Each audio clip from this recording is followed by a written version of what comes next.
नमस्कार, स्वागत है आप सभी का। आप देख रहे हैं पहाड़ प्रभात, आपके साथ मैं हूं राजीव ढोंडियाल। शुरुआत पहाड़ प्रभात की बड़ी खबर से और देवस्थानम बोर्ड से जुड़ी हुई बड़ी खबर। इसका विरोध तेज हो गया। देवस्थानम बोर्ड के मास्टर प्लान का विरोध किया जा रहा है। तीर्थ पुरोहित नाराज हैं। अपनी नाराजगी उन्होंने जाहिर की, कोर्ट तक मामला गया, लेकिन इस बीच में तीर्थ पुरोहित संतोष त्रिवेदी ने सरकार को चेतावनी दी है। देवस्थानम बोर्ड के मास्टर प्लान के विरोध किया गया है और संतोष त्रिवेदी ने सरकार को चेतावनी दी है। तीर्थ पुरोहित हैं कि फैसला वापस नहीं लेने पर समाधि ले लेंगे। फैसला वापस नहीं लिया गया तो समाधि लेने की बात कही है। केदार मंदिर के पीछे समाधि लेने की चेतावनी दी है संतोष त्रिवेदी ने। यह खबर बड़ी है। देवस्थानम बोर्ड के विरोध में तीर्थ पुरोहित है। मामला कोर्ट तक पहुंचा और इस बीच में आपको ये बता दें कि कोर्ट की तरफ से फैसला राज्य सरकार के पक्ष में आया, जबकि राज्यसभा सांसद सुब्रमण्यम स्वामी ने खुद मामले की पैरवी की थी, मामले को देखा था और उसके बाद भी जो फैसला है वो राज्य सरकार के पक्ष में आया। राज्य सरकार ने इस पर खुशी जाहिर की। राज्य सरकार का ये कहना है कि तीर्थ पुरोहितों के हकूकों का किसी तरह का उसमें दखलंदाजी हो रही है, न किसी तरह का असर पड़ रहा है, न परंपराओं का किसी तरह का असर पड़ रहा है इस बोर्ड से। लेकिन इस बीच में तीर्थ पुरोहितों की नाराजगी है, वो नाराज हैं। तीर्थ पुरोहित नाराज है और इस बीच में तीर्थ पुरोहितों ने नाराजगी जाहिर कर दी है। इस खबर पर और ज्यादा जानकारी के साथ हमारे ब्यूरो चीफ अजीत राठी हमारे साथ जुड़ गए हैं। अजीत, देवस्थानम बोर्ड का विरोध तो पहले दिन से हो रहा है, लेकिन अब जो चेतावनी दी गई तीर्थ पुरोहित की तरफ से, उनका कहना क्या है, क्या चेतावनी दी गई? मैं चाहता हूं कि सबसे पहले आप वही दर्शकों को बताएं।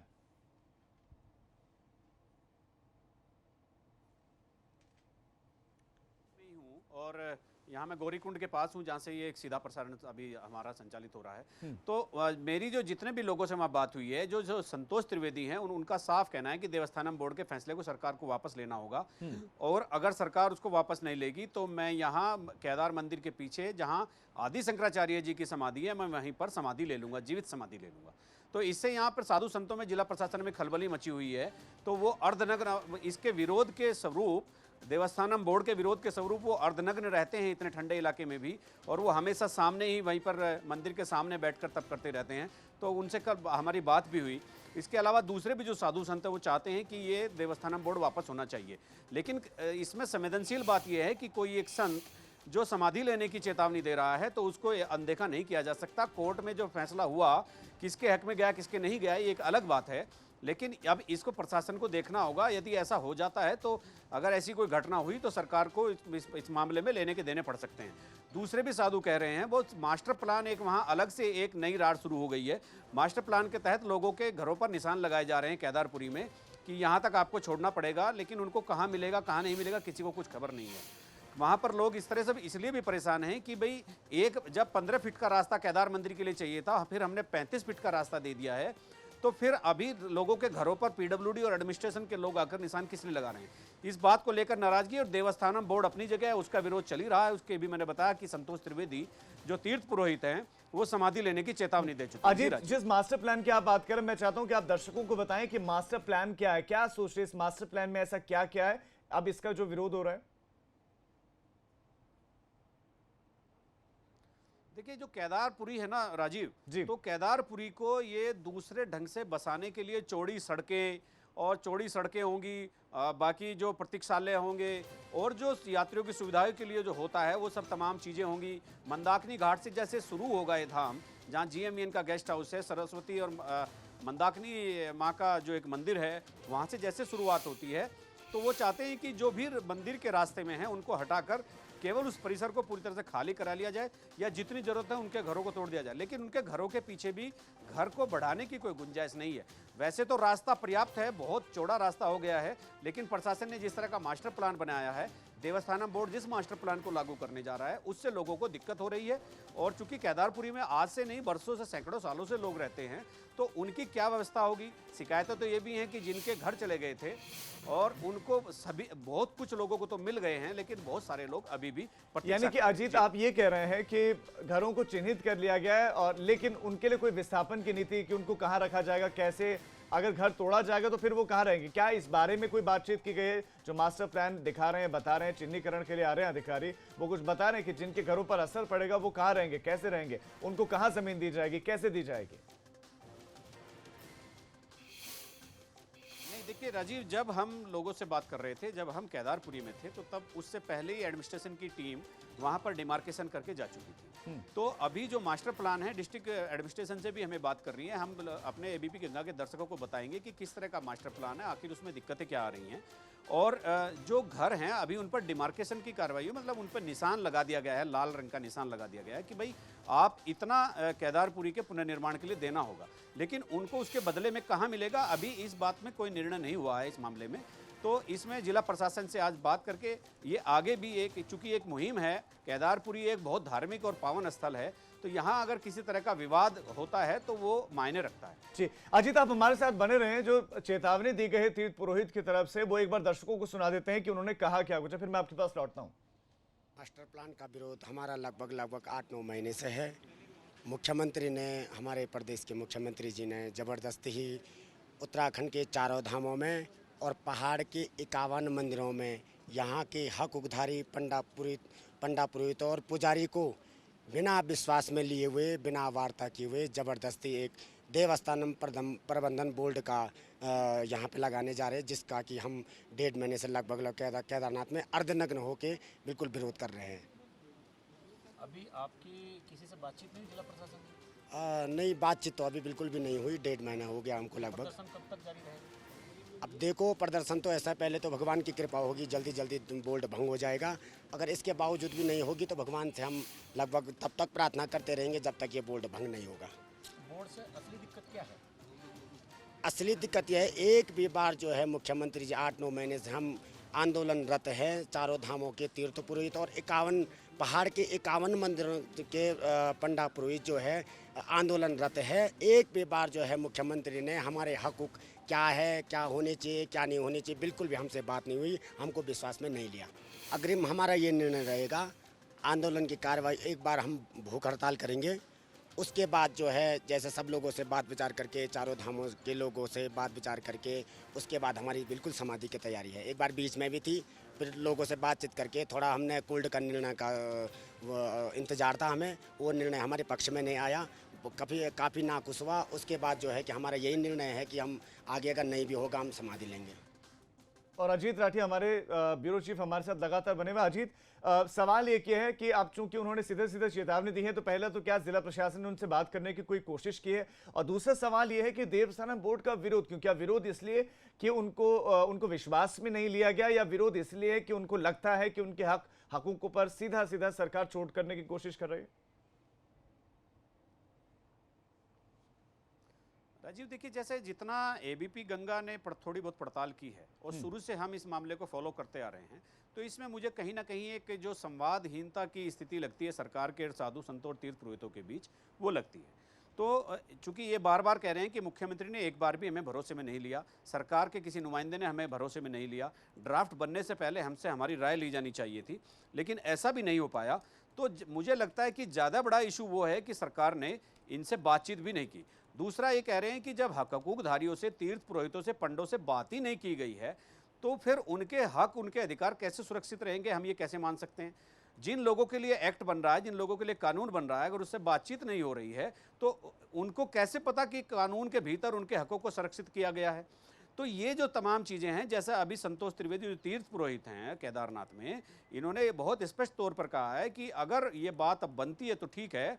बीच में भी उन्होंने एक फैसला लिया था समाधि लेने का, तो अगर अभी भी नहीं बनती और उनके पक्ष में फैसला नहीं आता या सरकार इसको वापस नहीं लेती तो वो समाधि ले लेंगे। मुझे लगता है कि सभी बिंदुओं को देखने के बाद कि अगर मुख्यमंत्री स्तर पर इन सब तीर्थ पुरोहित पंडों की एक बातचीत हो जाए, एक बैठक हो जाए, तो कोई रास्ता निकल सकता है। जी जी अजीत, आपका इस तमाम जानकारी के लिए धन्यवाद। तो पंडे पुरोहित जो वहां पर तीर्थ या जो जितने भी पंडे पुरोहित हैं, उनका यही कहना है कि सरकार जिनके लिए कानून बना रही है, कम से कम उनके साथ बातचीत तो करती है। सरकार ने विश्वास में नहीं लिया और कानून उनके लिए बना दिया। ऐसे में हमारे हक उसमें सुरक्षित हैं भी या नहीं, यह हमें कैसे मालूम? खबरों में अब आगे बढ़ रहे हैं। उत्तराखंड में 24 घंटे में कोरोना के केसेस बढ़े हैं। 246 पॉजिटिव केसेस आए हैं। 24 घंटे के भीतर 246 केसेस मिले हैं पॉजिटिव। जबकि कोरोना के मरीजों की संख्या प्रदेश में बढ़कर हो गई है 8,254 पॉजिटिव केसेस हो गए हैं। 246 नए पॉजिटिव केसेस आए हैं। एक्टिव केसेस अभी 2,885, यानी कि 2,885 मरीज अभी अस्पताल में हैं, एक्टिव केसेस हैं, संक्रमण मुक्त नहीं हुए हैं और बाकी संक्रमण मुक्त हो चुके हैं। कई लोगों का निधन हो चुका है, कोरोना के चलते मौत हो गई है। लेकिन इस बीच में बता दें कि केसेस आने का सिलसिला थमा नहीं है। 246 नए पॉजिटिव केसेस आए। प्रदेश में कोरोना के मरीजों की संख्या लगातार बढ़ रही है। ये बड़ी खबर, 2,885 एक्टिव केसेस हैं, तो 8,254 कुल अब तक केसेस आ चुके हैं, जिसमें से एक्टिव करीब 3,000 के करीब हैं। वहीं 246 नए पॉजिटिव केसेस आए हैं। पहाड़ों से भी लगातार केसेस आ रहे हैं, मैदानी इलाकों से लगातार केसेस आ रहे हैं और यही चिंता का सबब बना हुआ है कि कुछ दिन केसेस नहीं आते, फिर एकाएक केसेस निकल आते हैं। यानी कि संक्रमण तो है, अब टेस्टिंग हो रही है, तो टेस्टिंग के साथ ये पॉजिटिव केसेस भी लगातार निकल कर आ रहे हैं। दूसरी तरफ कोशिश है कि टेस्टिंग बढ़ाई जाए, लेकिन उसमें भी ज्यादा सफलता नहीं। रवि कैंतुरा इस खबर पर हमारे संवाददाता और ज्यादा जानकारियों के साथ जुड़ गए हैं। रवि, 246 नए पॉजिटिव केसेस, अब ये किन किन हिस्सों से आए हैं और क्या पैटर्न देखने को मिल रहा है उत्तराखंड में कोरोना का, ये भी आप दर्शकों को बताएं। जी देखिए, जो 246 केसेस आए हैं उसमें सबसे ज्यादा चिंता की बात है कि इनमें अधिकतर ऐसे केसेस हैं जिनकी कोई ट्रैवल हिस्ट्री नहीं है। और अगर हम देहरादून की बात करें तो वहाँ पर भी जो केस आए हैं उनमें भी कोई ट्रैवल हिस्ट्री नहीं है। कुछ जगह ऐसी है जहाँ पर ट्रैवल हिस्ट्री है, जो उधमसिंह नगर में काफी केसेस आए हैं उनमें ट्रैवल हिस्ट्री है। तो ये एक चिंता को और ज्यादा बढ़ा देता है। कुछ मौतों का आंकड़ा भी हम प्रतिदिन देखते हैं कि बढ़ रहा है। अब यहाँ पर जो कुल मौतें हैं उत्तराखंड में वो 98 हो गई है और इसके साथ ही जो एक्टिव केसेस है उनकी संख्या बढ़कर भी अब 2800 के करीब हो गई है। तो लगातार जो केसेस आ रहे हैं उनमें बहुत सारे केस ऐसे हैं जिनको ट्रैवल हिस्ट्री नहीं मिल रही है।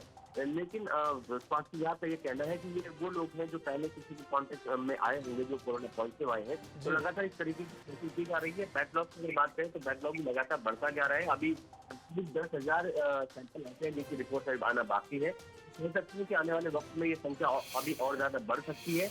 लेकिन स्वास्थ्य विभाग का कहना है कि बढ़ने के साथ ही जो संख्या में इजाफा हुआ है। और एक बात और भी है कि पूरे प्रदेशवासियों का जो यहाँ पर जितने भी प्रदेशवासी हैं सबका वो भी टेस्ट कराने की भी स्वास्थ्य विभाग विचार कर रहा है। लेकिन ठीक है रवि, आपका इस तमाम जानकारी के लिए धन्यवाद। तो लेकिन एक सवाल जो है वो बना रहेगा, सवाल ये है कि आखिर बैकलॉग इतने क्यों हो रहे हैं? 10,000 के करीब बैकलॉग की संख्या पहुंच रही है। इसका क्या मतलब है, इसके मायने क्या है? इसका मतलब क्या है कि क्या टेस्टिंग नहीं हो पा रही है, क्या जो लैब्स हैं क्या वो सही से काम नहीं कर पा रहे हैं? क्यों इतना बैकलॉग है? ऐसे में अगर इसी तरह की व्यवस्था आगे बढ़ती चलेगी तो प्रदेश में संक्रमण से मुक्ति कैसे मिलेगी, टेस्टिंग ज्यादा कैसे होगी?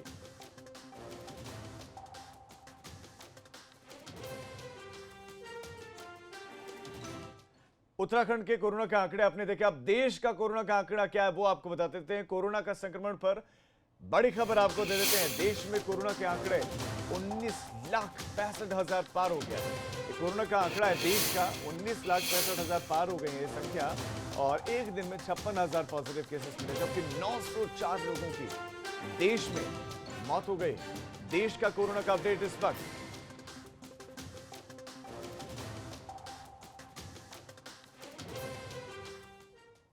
उधमसिंह नगर के सीमांत क्षेत्र खटीमा में कोरोना के 18 नए पॉजिटिव केसेस सामने आए। वहीं सितारगंज में 7 पॉजिटिव केस मिले हैं।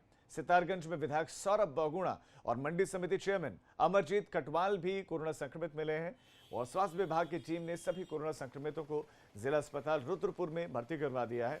साथ ही नई कंटेनमेंट जोन बनाने की तैयारियां भी शुरू हो गई।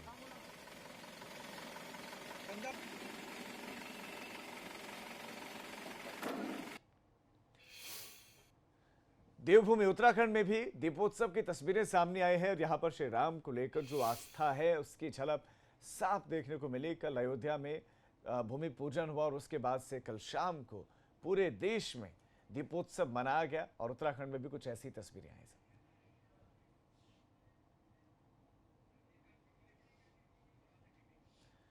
चलिए आगे बढ़ते हैं। चमोली में दीपोत्सव की कुछ तस्वीरें आई हैं, वो आपको दिखाते हैं, जहां पर जश्न का माहौल रहा। जिला मुख्यालय गोपेश्वर में भगवान गोपीनाथ का मंदिर दीपों से, रंग बिरंगी रोशनी से, लाइटों से जगमगा उठा, सजाया गया। और आपको बता दें कि गढ़वाल क्षेत्र का ये सबसे ऊंचा शिव मंदिर है।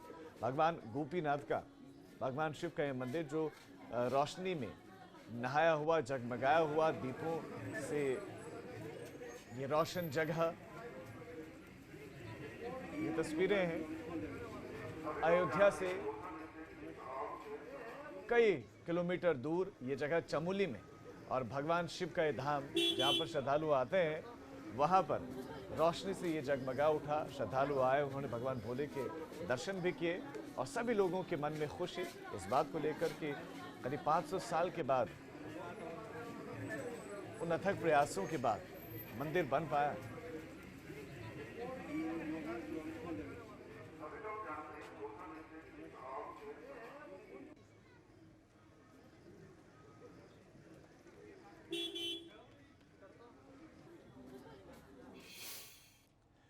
रुख अब करते हैं हल्द्वानी का, जहां पर श्री राम मंदिर भूमि पूजन के बाद लोगों में जबरदस्त उत्साह देखने को मिला। कुछ इलाकों में तो दिवाली जैसा माहौल देखने को मिला। लोगों ने दिए जलाकर, आतिशबाजी करके खूब जश्न मनाया है। देखिए दियों की रोशनी से देवभूमि कैसी जगमग है। ये हल्द्वानी की आप तस्वीरें देखें, जो कुमाऊं का द्वार कहा जाता है। राम भक्तों ने कैसे यहाँ दीप जलाकर खुशी जाहिर की है। भगवान श्री राम, जय श्री राम दीपों से लिखा गया, हाथों में राम नाम के झंडे थे।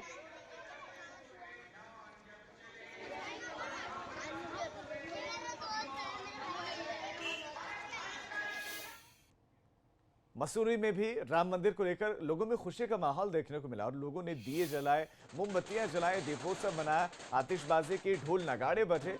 लोगों का कहना है कि 5 अगस्त का दिन इतिहास में दर्ज हो गया है और उसके बाद देखिए लोग नाचते हुए, झूमते गाते हुए आपको दिखाई देंगे।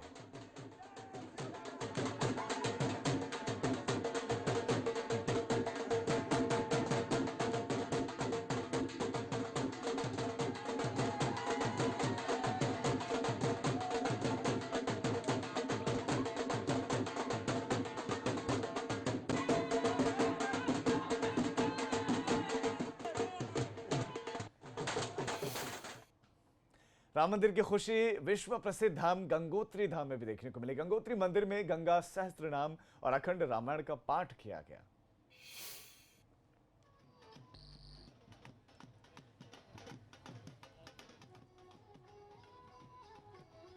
तो गंगोत्री धाम में भी पूजा अर्चना हुई।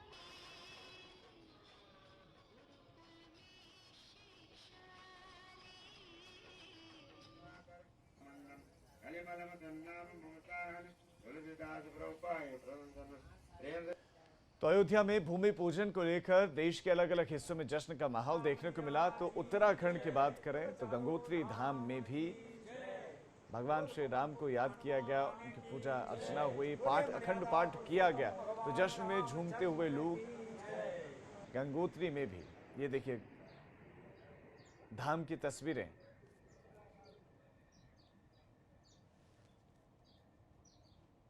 उत्तरकाशी की ये तस्वीरें हैं, गंगोत्री धाम की ये तस्वीरें, जहां पर अखंड रामायण का पाठ किया गया।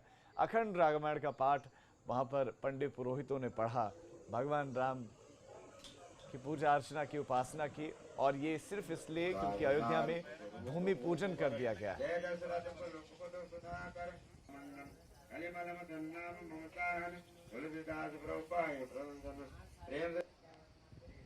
तो गंगा सहस्त्र नाम का पाठ किया गया, अखंड रामायण का पाठ किया गया।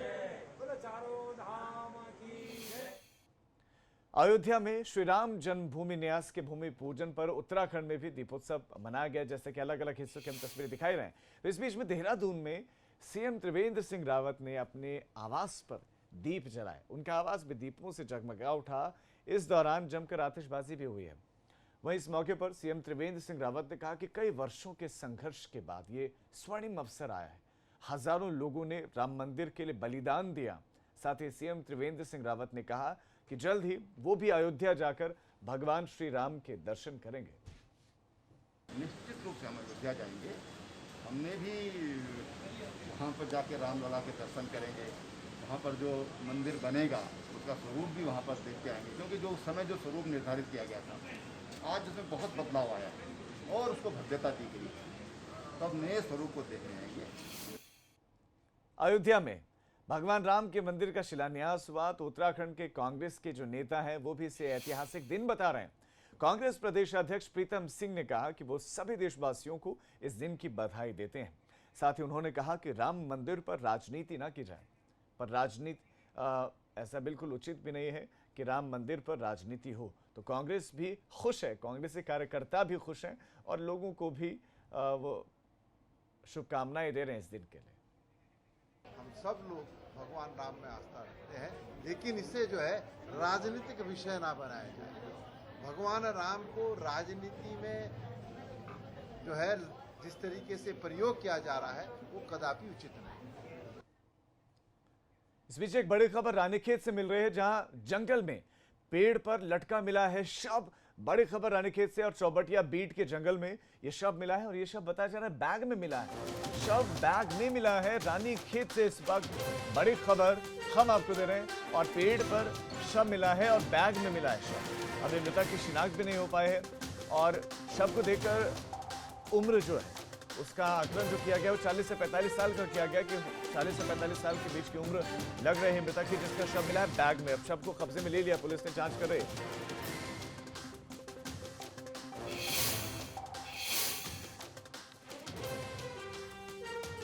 तो इस वक्त रानीखेत से बड़ी खबर दे रहे हैं, जंगल में पेड़ से लटका शव मिला है। अब एक छोटे से ब्रेक के लिए हम रुक रहे हैं, ब्रेक के उस पार भी पहाड़ प्रभात लगातार जारी रहेगा।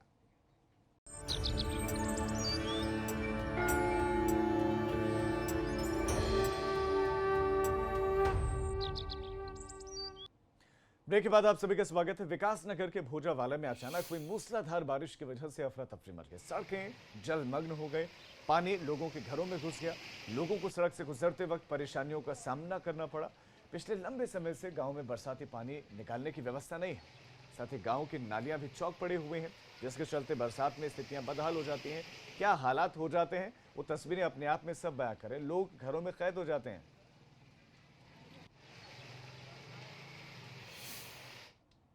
तो पहाड़ प्रभात में फिलहाल इतना ही, लेकिन उत्तर प्रदेश और उत्तराखंड की तमाम खबरों के लिए आप देखते रहिए एबीपी गंगा, खबर आपकी, जुबान आपकी।